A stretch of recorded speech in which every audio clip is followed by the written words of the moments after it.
নমস্কাৰ বন্ধু বান্ধৱীসকল, শিল্পী এণ্ড পল্লৱী ব্লগলৈ আপোনালোকক স্বাগতম জনাইছোঁ। আশা কৰিছোঁ আপোনালোকৰ সকলোৰে ভালেই চাগে, আমাৰো ভালেই। আজি মই আপোনালোকক টচৰ মেখেলা আৰু ৰিহা দেখাম বুলি ভাবিছোঁ, তাতে আপোনালোকে চাই যাব। আৰু মই আপোনালোকক মোৰ মৰমৰ তাঁতশালখনো দেখাই দিছোঁ, অভিনশাল। আৰু এইখনে মোৰ মৰমৰ তাঁতশালখন, য'ত মই সকলোবোৰ কাপোৰ বওঁ।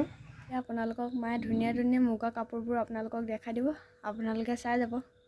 এখন ৰিহা, ৰিহাখনত দিশটো হ'ল টচৰ, বানীটো ঘৰত কটা মুগা সূতা। এইখন এইটো আগত মই ইয়াত দহি বাতিলোঁ, ইয়াত দহি বাতি থৈছোঁ। এইটো আগত এয়া বাতিবই আছে। এয়া কেনেকুৱা লাগিছে ক'ব। এইখন এখন টচৰ মেখেলা, এইখন চাওক কিমান ধুনীয়া ডাঠ। এখন দীঘেবানীয়া টচ, কিন্তু এনেই দেখিবলৈ মুগাৰ লেখীয়া লাগিছে, ঘৰত কটা মুগা সূতা লেখীয়া। এইখন চাওক কিমান দীঘল আহল বহল।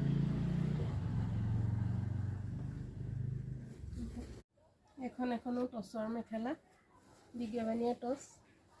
এখন চিলাই থোৱা আছে, চিলাই পিন্ধিলোঁ। এখন দীঘেবানীয়া টচ, কেনেকুৱা লাগিছে জনাব।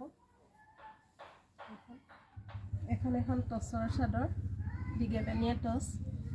এখন আপোনালোকক আগৰটো ভিডিঅ'ত দেখাইছিলোঁ মই। এখন মই প্ৰথম বৈছিলোঁ টচৰ চাদৰ, বৰ এটা ভাল নহ'ল। আপোনালোকৰ কেনেকুৱা লাগিছে জনাবচোন। এখন গামোচা, এখন দীঘেবানীয়া টচ। এখন ল'ৰাৰ কাৰণে থৈছোঁ। এখন ইয়াত ফুলৰ মাজত গুণা মাৰি দিয়া আছে। এখন আৰু ইয়াৰ মাজত সৰু সৰু বুটা দি দিয়া হৈছে। কেনেকুৱা লাগিছে আপোনালোকে ক'ব। এইখন বন্ধু বান্ধৱীসকল, আপোনালোকক মই এয়া টচৰ মেখেলা চাদৰ, ৰিহা, গামোচা সকলোবোৰ আপোনালোকক দেখালোঁ। আপোনালোকে কেনেকুৱা লাগিছে জনাব। আৰু যোনসকল মোৰ চেনেলটো নতুনকৈ চাইছে, লাইক কমেণ্ট ছাবস্ক্ৰাইব কৰি দিব। আৰু আগলৈ ভিডিঅ'বোৰ চাই যাব বুলি আশা ৰাখিলোঁ।